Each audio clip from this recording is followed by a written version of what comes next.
Hello friends, मैं आपका दोस्त और एजुकेटर शिवपूजन सिंह आपका अपने यूट्यूब चैनल कॉम्पिटिटिव जोन में आपका बहुत बहुत स्वागत करता हूँ। कैसे हैं आप सब? मुझे पता है आप अपनी पढ़ाई को जारी रख रहे हैं।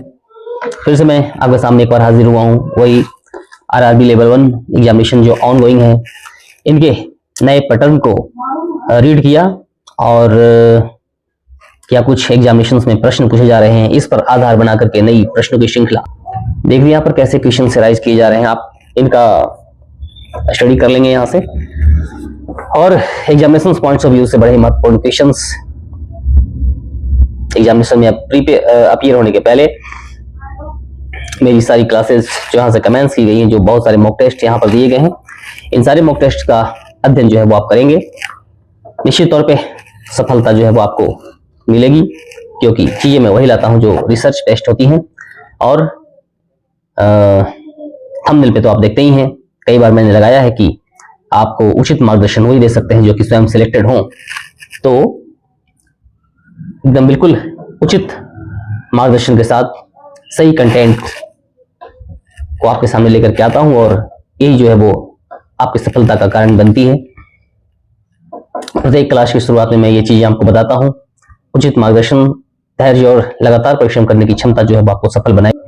और मेन 3 फैक्टर, यही वो 3 फैक्टर्स होते हैं जिससे हम किसी भी एग्जामिनेशन को क्रैक करते हैं, और इसी पर ध्यान देने की आवश्यकता है। उचित मार्गदर्शन मैं आपको दे रहा हूं। धैर्य और लगातार परिश्रम आप करेंगे तो निश्चित तौर पे हम अपने टारगेट को हिट कर पाएंगे। ओके फ्रेंड्स, इससे पहले कि हम इस सेशन की शुरुआत करें, अगर अभी तक आपने इस चैनल को सब्सक्राइब नहीं किया है, यू सब्सक्राइब दिस चैनल। आप इस चैनल को सब्सक्राइब करें, अपने फ्रेंड्स तक इसे शेयर करें, वीडियो को लाइक करें और कमेंट्स बॉक्स में अपने क्वेरीज को जरूर लिखें और ये भी बताएं कि आपने अभी तक कितना स्कोर कर लिया है। ओके फ्रेंड्स, तो आइए देखते हैं कुछ ट्रेडिशनल, और कल मैं इस पर करंट अफेयर लेकर के आऊंगा। अभी मैं ये भी देख रहा हूं कि इस एग्जामिनेशन में करंट अफेयर से क्वेश्चंस दागे जा रहे हैं, तो करंट अफेयर की सूची में आपको प्रोवाइड करवा दूंगा कैसे कैसे करंट अफेयर यहां से राइज किए जा रहे हैं। गांधी जी का दांडी मार्च कब प्रारंभ हुआ था, ये जो है बहुत रेलवे का हाईलाइटेड क्वेश्चंस और बार बार एग्जामिनेशंस में इससे पूछा जाता है। और ये जो है वो 1930 में है ना, 1930 ईस्वी में जो है वो ये शुरू, कब एग्जैक्ट डेट पूछा जाता है तो 12 मार्च 1930 को शुरू होकर के 6 अप्रैल है ना, कब तक 6 अप्रैल 1930 तक जो है वो ये चला था, है ना। और टोटल जो है वो कितने दिन तक,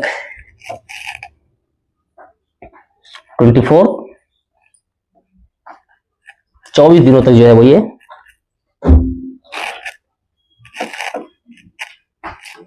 प्रक्रिया चली थी। 24 डेज है। तो ऐसे बहुत सारे फैक्ट्स यहां से, लेकिन मैं भी बहुत ज्यादा आपको उन चीजों को यहां पर नहीं बताऊंगा, क्योंकि बहुत कम समय में बहुत सारे क्वेश्चंस को जो है वो हमें कर लेना है। स्टार्टअप इंडिया कार्यक्रम कब शुरू हुआ था, पहले भी किसी वीडियो में मैं इसका जिक्र किया हूं, क्योंकि एग्जामिनेशंस में जो है वो ऐसे क्वेश्चंस पूछे जाने की संभावना बन रही है, तो इसलिए मैं इसे बार बार ऐसी चीजों को लेकर के आता हूं। विश्व उपभोक्ता अधिकार दिवस कब मनाया जाता है, और तो विश्व उपभोक्ता अधिकार दिवस 15 मार्च को मनाया जाता है। और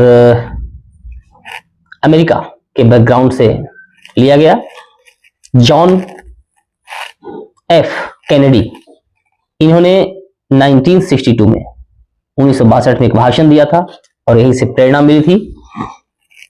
पहली बार 1983 में, कब, पहली बार 1983 ईस्वी में जो है वो इसे मनाया गया था और तब से लेकर के अब तक मनाया जा रहा है। ओके, भारत का पहला कृषि 20 से 25 मिनट लंबी ये वीडियो हो सकती है, क्योंकि 25 क्वेश्चंस को मैं यहाँ पे शामिल कर रहा हूँ। दिल थाम कर कोई इन वीडियो को आप लास्ट अंतिम तक देखेंगे और थक कर मत बैठ ए मुसाफिर, हमें अपनी मंजिल को प्राप्त करने और रास्ते भी लंबे। ये जो है वो वक्तव्य को मैं बार बार दोहराता हूं अपनी वीडियोस में, आपको एनर्जाइज और पुष्ट करने के लिए। इस चैनल के माध्यम से जुड़ करके अपनी तैयारी रखें, सिलेक्शन की छड़ी में लगा दूंगा। ओके। भारत का पहला कृषि बजट 2023 में पेश किया गया था, इसको याद रखिए। Gandhi Irwin pact 1931, Gandhi Irwin समझौता, रेलवे का बहुत ही पसंदीदा क्वेश्चन। इसको करते हुए कुल कितने क्षेत्रों में नोबेल पुरस्कार दिए जाते हैं? ये टोटल 6 क्षेत्र हैं जहां पे नोबेल पुरस्कार दिए जाते हैं, और आप बताएंगे कि वो कौन कौन से क्षेत्र हैं। हाँ, तो आप बताएंगे कि वो कौन कौन से क्षेत्र हैं जिसमें नोबेल पुरस्कार दिए जाते हैं। ये मैं आप बच्चों पर छोड़ता हूं। समय की कमी और बहुत सारे क्वेश्चंस को हम रिवीजन करते हुए हाल ही में कौन भारत के 15वें राष्ट्रपति बने हैं, यहां पर बात की जा रही है द्रौपदी मुर्मू की। ओके। अंतरराष्ट्रीय परमाणु ऊर्जा एजेंसी का मुख्यालय, बहुत बार रिपीटेड क्वेश्चंस, और ये जो है वो, हाँ, तो अंतरराष्ट्रीय परमाणु ऊर्जा एजेंसी का मुख्यालय ये है वियना, ऑस्ट्रिया। ओके। नेक्स्ट, संविधान की प्रस्तावना को क्या माना गया है? और ये हमारे संविधान के उद्देश्य पत्र है। संविधान की प्रस्तावना प्रियम्बुल जो है वो क्या है? ये उद्देश्य पत्र है, और ये बताता है कि संविधान जो है वो किस बारे में है और संविधान का मूल उद्देश्य क्या है। तो यहां से ये बताया जाता है, पता चलता है हमें। लखनऊ शहर निम्नलिखित में से किस नदी के तट पर स्थित? और ये गोमती नदी के तट पर लखनऊ की स्थिति है। भारत नाट्यम किस राज्य का शास्त्रीय नृत्य है? यह है तमिलनाडु का शास्त्रीय नृत्य। ओके फ्रेंड्स, क्वेश्चंस के सिलेक्शंस को आप देखेंगे, बहुत ही खूबसूरत क्वेश्चंस, और ऐसे ही क्वेश्चंस पूछे जा रहे हैं। संयुक्त राष्ट्र विकास कार्यक्रम का मुख्यालय कहां है? यह है न्यूयॉर्क, अमेरिका के सिटी। किस गैस की उपस्थिति पृथ्वी को जीवन के लिए उपयुक्त बनाती है? निश्चित तौर पे ऑक्सीजन। ऑक्सीजन की उपस्थिति कितनी है पृथ्वी पर?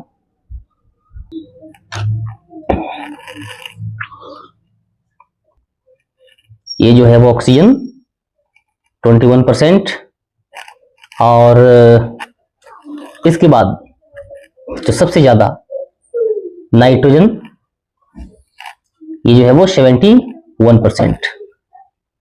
ओके, तो इन चीजों पर हमें ध्यान देना होगा। भाखड़ा नांगल बांध किस नदी पर स्थित है? सतलज नदी पे भाखड़ा नांगल बांध। इसका निर्माण कब हुआ? इसका उद्देश्य क्या है? इसके बारे में मैं आपको अगली वीडियो में बताऊंगा। ओके। जल प्रदूषण के मुख्य स्रोत क्या है? What are the main sources of water pollution? कहां कहां से जल स्रोत को हम प्रदूषित कर रहे हैं? औद्योगिक अवशिष्टों से प्रदूषित कर रहे हैं, घरेलू अपशिष्ट डोमेस्टिक सीवेज, और कृषि रसायन एग्रीकल्चर केमिकल्स से। इन तीनों तरीकों से जो है वो हम जल प्रदूषण को कर रहे हैं, वाटर पोल्यूशन को कर रहे हैं।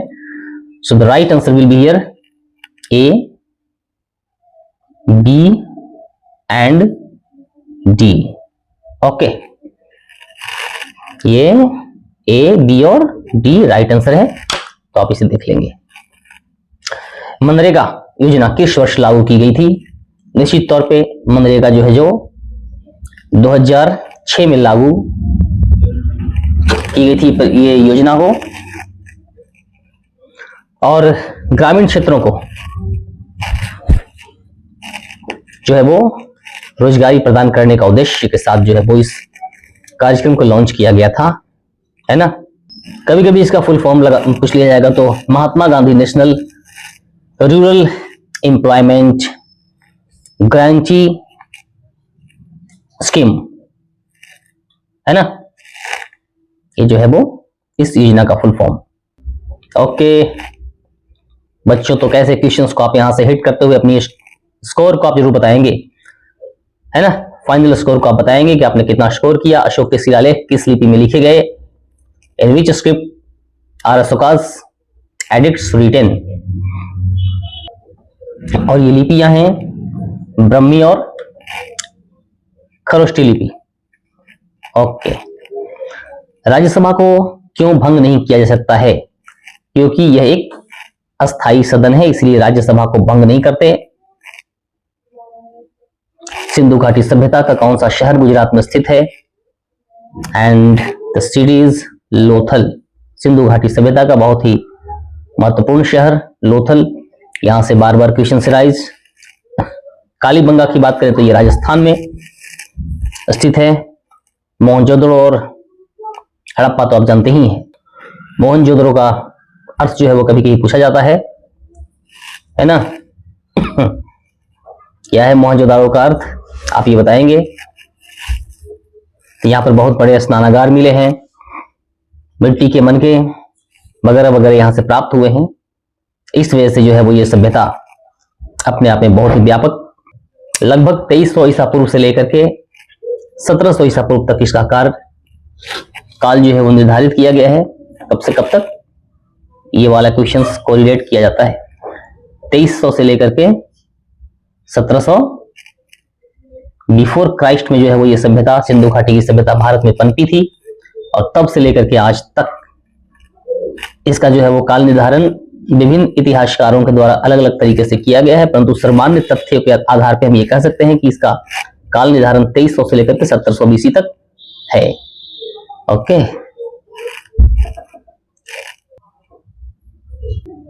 भारत में शुष्क प्रदेशों में उगाई जाने वाली मुख्य फसल और वनस्पति का संबंध क्या है? What is the relation between crops and vegetation in arid region of India. शुष्क प्रदेशों में भारत में जो फसलें उगाई जाती हैं वह है ज्वार, बाजरा, सोरगम और मिलेट। ओके, ज्वार और बाजरा शुष्क प्रदेशों में, राजस्थान तरफ आप जाएंगे तो वहां पे ये फसलें उगाई जाती हैं। भारत में वर्षा और वनस्पति के बीच क्या संबंध है?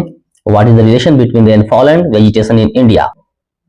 निश्चित तौर पे ये वाली बात होगी, वहां पे अधिक वर्षा तो अधिक गहन वन होंगे, कम वर्षा तो कांटेदार झाड़ियां वहां पे होंगी।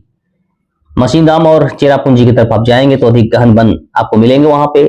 कम वर्षा वाले प्रदेश जो राजस्थान वगैरह वहां पे कांटेदार झाड़ियां मिलती, तो यहां से बन जाएंगे आपको सी ऑप्शन। ओके बच्चों, so the right answer is C, both. Okay, तो ये जो नदी है भारत में कौन सी नदी ब्रह्मपुत्र की सहायक है? तो लोहित रिवर जो है वो ब्रह्मपुत्र की सहायक नदी है। लंबी व्याख्याओं के लिए मेरी सारी प्रीवियस क्लासेस आप देखेंगे।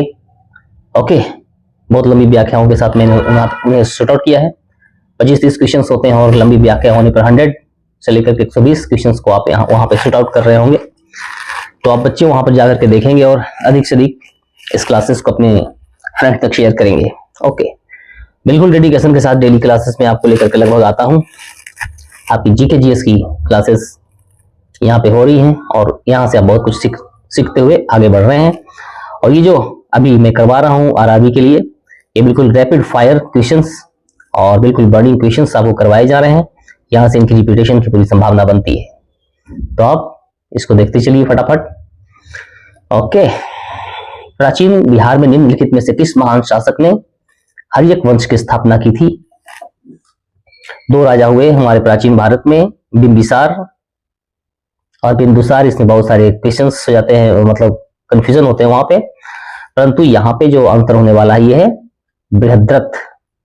ओके, बृहद्रथ ने हर्यक वंश की स्थापना की थी। हर्यक वंश, बृहद्रथ। ओके,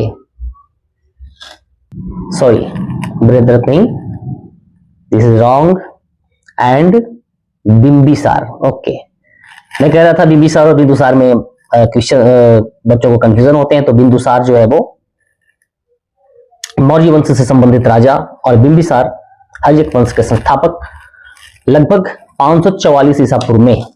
कब?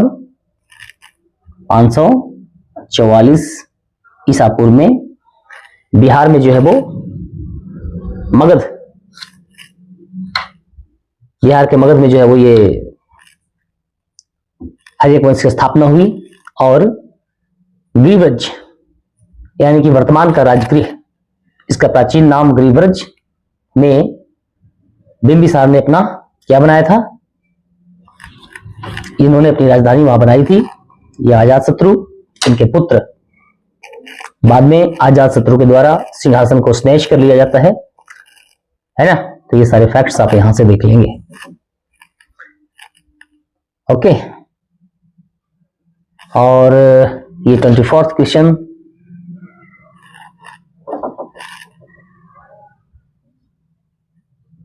चौबीसवां,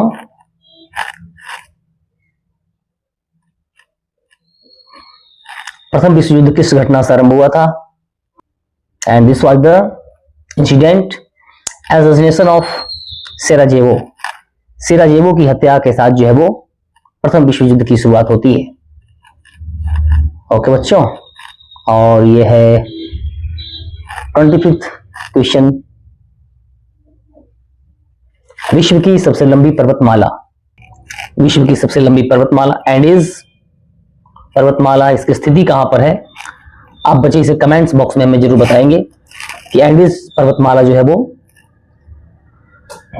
कहां पे है और इसकी कुल लंबाई कितनी है। यहां से बहुत सारे क्वेश्चन राइज होते हैं और प्रीवियस जो मेरी क्लासेस थी उसमें मैं इसका डिस्कशन ऑलरेडी कर चुका हूं। ओके, तो बहुत सारी चीजें तो ऑलरेडी मैं डिस्कस कर चुका हूं लंबी व्याख्या वाली क्लास में, एमसीक्यूज प्लस लॉन्ग एक्सप्लेनेशन वाली क्लास में इन चीजों को मैं बहुत पहले पढ़ा भी चुका हूं।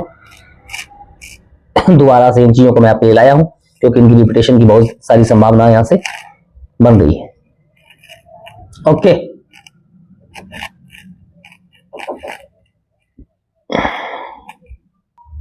फ्रेंड्स, मंजिलें यानी कि टारगेट यानी कि डिजायर्ड रिजल्ट यानी कि whatever we have targeted in our life, जो टारगेट है, जो लक्ष्य है, ऐसे ही नहीं मिलते। इनके लिए हमें रात दिन एक करना पड़ता है। आप में अगर डेडिकेशन है और सही गाइडलाइंस और सही दिशा में आप काम कर रहे हैं तो आप निश्चित तौर पे सफलता हासिल करेंगे।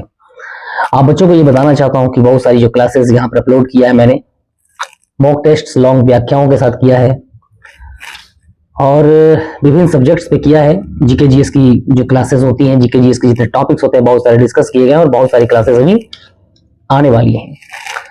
तो जो क्लासेस ऑलरेडी मैं यहाँ डिस्कस कर चुका हूँ, बहुत खूबसूरत क्लासेस हैं, आप एक बार जरूर में जाकर के देखेंगे।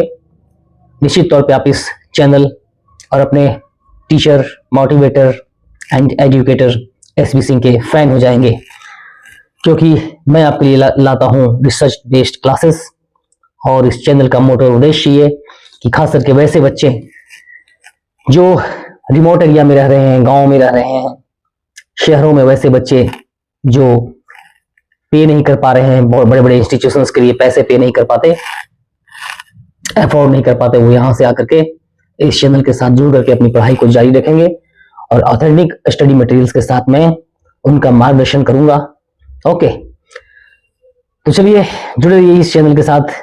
इसी तरह के बहुत सारी educational classes and motivational videos के लिए, और मोटिवेशनल वीडियोस भी अलग से बना करके दिया गया है यहाँ से, जो प्ले लिस्ट में आपको मिल जाएंगी, तो आप वहां पर जाकर के उन मोटिवेशंस को देखेंगे, अपने आप को एनर्जाइज और बूस्ट भी करेंगे। चलिए मिलते हैं अपनी अगली क्लास में। इससे पहले कि सेशन को हम यहीं पर विराम दें और अगली सेशन में मिले, आपको मैं ये भी बता देना चाहता हूं कि आप इस चैनल को सब्सक्राइब करें, लाइक करें और वीडियो को शेयर करें। कमेंट्स बॉक्स में अपने बारे में जरूर बताएं, अपने स्कोर को बताएं। मिलते हैं अपनी अगली क्लास में, तब तक के लिए आप अपना ख्याल रखें। जय हिंद, जय भारत।